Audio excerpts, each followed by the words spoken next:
Ah, kung hindi po totoo mga pangalan, bakit wala kayong record ng mga pangalan ng mga tao na tumanggap na CIF? Bakit hindi po ninyo ni-remind si Colonel La Chica o maging si OVP na, Sir, Ma'am, kailangan po natin ng totoong pangalan na recipient ng CIF dahil baka hindi na kailangan ng COA at nasa Joint Memorandum Circular po yan. You should know that. Sa nabasa ko po sa GC, Your Honor, hindi naman po sinasabi doon na kailangan po ang pangalan ng recipient po, Your Honor. So, sa pagkaintindi mo, hindi kailangan. Hindi mo nilalagay. Ano po yung nilalagay sa safes ng mga dokumento? Anong mga nilalagay? Anong nilalaman? Di ba pinapabili po kayo ng safe, di po ba? At bumili kayo ng safe. Tama po? Meron po kaming safe, Your Honor. Okay, anong nilalagay sa safe? Nakalagay po sa Joint Memorandum Circular po yun. Just a few questions, Your Honor. Ma'am, nag-testify po kayo nag-testify po kayo sa Committee on Good Governance and Public Accountability noong November 25, 2024. Naalala niyo po ba 'yon? Opo, nag-adto ko dito. I was there. At naalala niyo rin po ba na sinabi niyo sa komite kung pwede kang magsalita ng Bisaya? Naalala niyo po ba? Naalala ko, Your Honor, na nagkasulti pagani ko na sorry po, nagbinisaya ko. Sorry po na nasagulan ako og Bisaya. At tama rin po ba na sinabi ng chairperson sa inyo, ng komite, na kahit may request kayo na magbisaya, still try your best to speak in English or Filipino. Tama po ba? Yes, nag-ingon po ko, nagsagot ko sa iya, I answer na, yes ma'am, I will try my best. No further questions, Your Honor. Earlier, several senator judges registered their intention to make some interjections. Ma'am Gina, yung mga senator judge naman po magtatanong sa inyo. First to register is Senator Pangilinan. You may proceed, sir, when you're ready, and you have 2 minutes.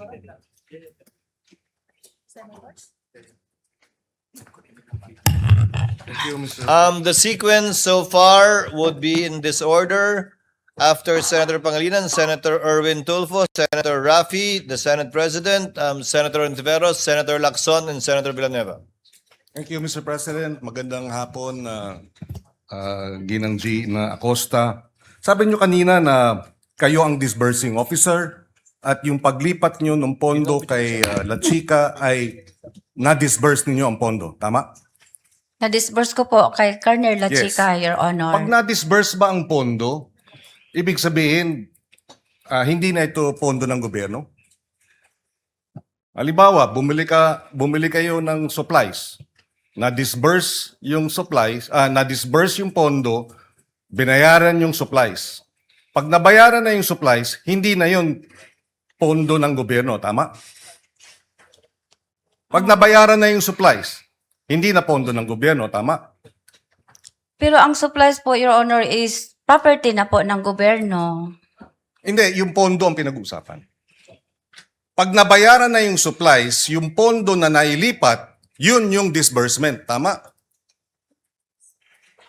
Ibig sabihin, yung paglipat ng pondo kay La Chica, disbursement ba yun?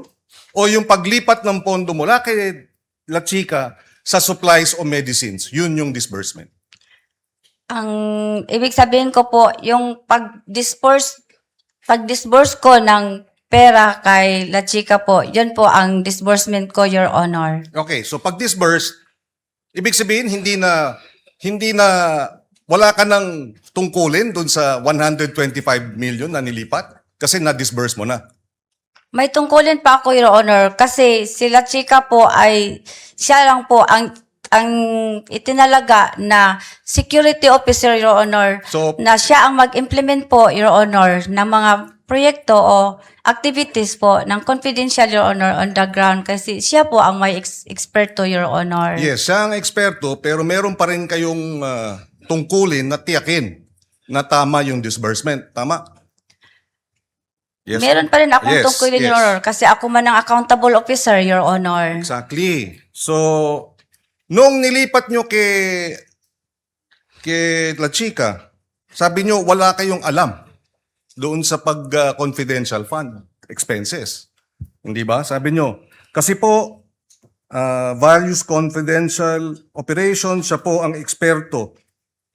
Kasi po, may alam, siya po ang may alam, Your Honor. Confidential po yun, Your Honor. Wala akong alam.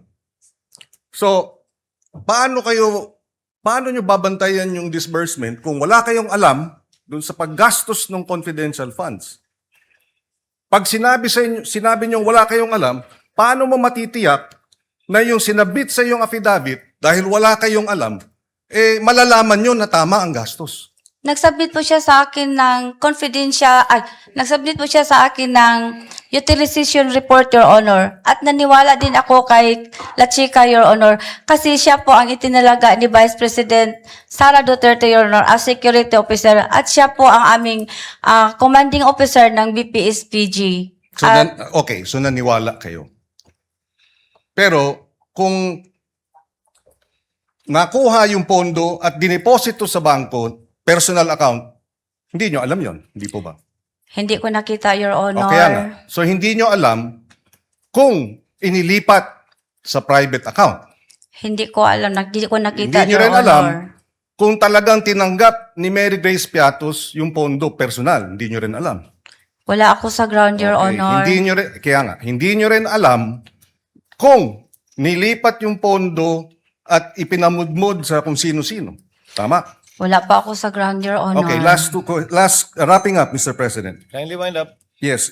Yung nabanggit na 122 million para sa medicines at 112 million para sa supplies. Alam nyo yun, di ba? Alam ko may purchases Yes. na ganyan, pero di ko makabisado, Your Honor, ang amount, Your Honor. Di ko kahinumdum kung pila tanan, Your Honor. So, Kung hindi how nyo, much, Your Honor, lahat. hindi mo alam kung magkano dun sa 122 million ang binayad sa gamot pang tree planting. Hindi nyo rin alam kung magkano ang binayad na supplies para sa lakbay-aral dun sa confidential funds. Hindi nyo alam yung specific. Meron pong binigay sa akin si Security Officer, Your Honor, yung fund utilization report, Your Honor, at saka yung So, magkano ang acknowledgement receipt, medicines? Your Honor. Magkano ang medicines na napunta sa lakbay-aral? Hindi ko kabisado ang amount, nga. Your Honor. Magkano ang medicines na napunta sa tree planting? Hindi ko na maalala, Your Honor, magkano sa dami-dami po ng acknowledgement receipt, Your Honor, na binigay at saka po yun sa fund utilization of Your Honor na 4 po yun. So, kung hindi nyo alam kung ito'y na-deposito sa bank account, hindi nyo rin alam. Kung dokumento lang, maaring peke, hindi nyo rin alam kung talagang napunta sa tree planting o napunta sa lakbay-aral. Nagtiwala po ako sa Security Officer, Your Honor, kasi siya po ang gi-appoint ni Vice President, Your Honor, na siya po ang mag-implement ng confidential activities, Your Honor, on the ground. Kaya siya po ang eksperto, Your Honor. Thank you. No further questions. Thank you, for now. Senator Judge Panglinan. Senator Judge Erwin Tulfo, you may proceed when you're ready, sir. You have 2 minutes.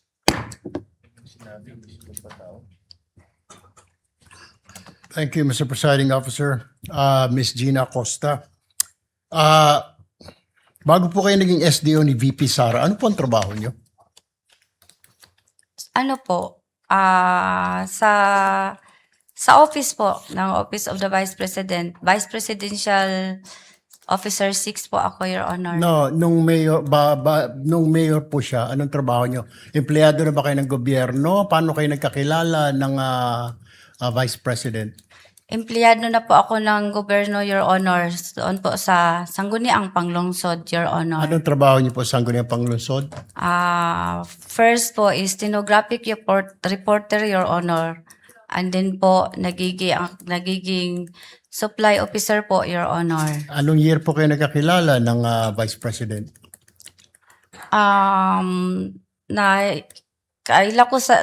Nakilala ko siya, Your Honor, yung nagiging vice mayor po siya sa Sangguniang Panglungsod, Your Honor. Tapos, kinuha ka na niya sa kanyang opisina? Ganun po ba? Wala po, Your Honor. Nakilala ko lang siya bilang siya po ang Vice Mayor ng Davao City, Your Honor, sa Sangguniang Panglungsod ang iyang opisina. Tapos ako doon din nag-opisina sa Sangguniang Panglungsod, Your Honor, sa admin office po. Kailan po kayo kinuhang SDO sa Office of the Mayor? Yung mayor na po siya, siya na po ang mayor ng Davao City, Your Honor. Alright. Alam niyo po yung mga pangalang Mary Grace Piatos, Chippy McDonald, Pusa, Pagong, Ngit-Ngit, Belat, na hindi po totoong mga tao ito, na mga totoong pangalan. Alam niyo po yun. Na-encounter ko po yun. Tanong ko po, alam niyo na hindi po totoo. Chippy McDonald ninyo, I'm sure. Nag-rely po ako sa... Hindi po. Common sense lang po. Pusa, Pagong. May apelyido bang Pusa, Pagong sa Davao? Wala po akong narinig na Okay. ganyan, Your Honor. Pero alam mo na ito po, hindi totoo mga pangalan. Narinig na Okay. ganyan, Your Honor. Pero alam mo na ito po, hindi totoo mga pangalan. Totoong tao po sila. Totoo pangalan, pero hindi po totoong pangalan. Yes po, Your Honor. Okay. Kung hindi po totoo mga pangalan, bakit wala kayong record ng toong mga pangalan ng mga tao na tumanggap na CIF? Bakit di po ninyo ni-remind si Colonel La Chica o maging si OVP na, Sir, Ma'am, kailangan po natin ng totoong pangalan na recipient ng CIF dahil baka hindi na kailangan ng COA at nasa Joint Memorandum Circular po yan. You should know that. Sa nabasa ko po sa GC, Your Honor, hindi naman po sinasabi doon na kailangan po ang pangalan ng recipient po, Your Honor. So, sa pagkaintindi mo, hindi kailangan. Hindi mo nilalagay. Ano po yung nilalagay sa safes ng mga dokumento? Anong mga nilalagay? Anong nilalaman? Di ba pinapabili po kayo ng safe, di po ba? At bumili kayo ng safe. Tama po? Meron po kaming safe, Your Honor. Okay. Anong nilalagay sa safe? Nakalagay po sa Joint Memorandum Circular po yun. Meron po, ang nilalagay po doon yung mga documents po. Anong documents po yun? Yung CDR po. Okay. Alam niyo na si Colonel La Chica ay hindi po maaring mag-disburse dahil wala siya fidelity bond. Pero dahil utos po sa ni VP Sara, sumunod ka lang. Tama po. Instruction po yun. Siya po ang Kaya nga po, designate ni Ma'am BP Yes. Sara na security Kaya nga officer, Your Honor. kaya nga po, pero alam nyo na wala po siyang fidelity bond. And yet, dahil utos po ni VP, dinisburse po sa kanya. Tama po? Yes, Your Honor. Okay. So, tanggap mo rin po ang rason ni Colonel La Chica na huwag ka na magtanong kasi confidential fund yan. Hindi ka pwede magtanong. Despite the fact na ikaw ang disbursing officer at baka sumabit ka. So, hindi mo na tinanong, ano ba talaga ito, Colonel? At delikado ito, baka sumabit ako. Tama na ba yung sagot niya? Huwag ka na magtanong, tumahimik ka na lang dyan dahil confidential fund yan. Ikaw ang disbursing officer. Meron po siyang binigay sa akin, Your Honor, na fund utilization report po, Your Honor. Aside po sa pag-verify ko sa kanya kung bakit ito ang pangalan, Your Honor. Kasi confidential in nature po yun, Your Honor. So sa tingin mo, walang mali po sa paggasta ni Colonel La Chica sa intelligence fund, confidential fund ng Office of the Vice President?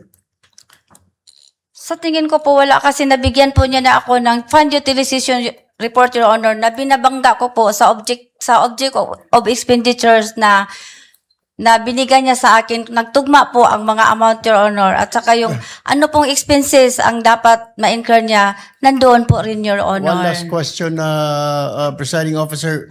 So, ibig kong sabihin, from the very start po, pagbibigay ng mga alias, walang totoong pangalan, paggasta ng mga class sa mga tree planting, okay lang yun. Part po yun ng confidential fund. Sa tingin mo? Basta po, binigyan po Di ako. po, kaya nga po, sa tingin mo, yung from the very start, yung mga Merigues Piatos, Pagong Pusa, normal yun. At pagkatapos yung paggasta sa mga tree planting, paggasta sa mga mga pagbili ng mga silya, lamesa, bahagi ng intelligence fund as a disbursing officer.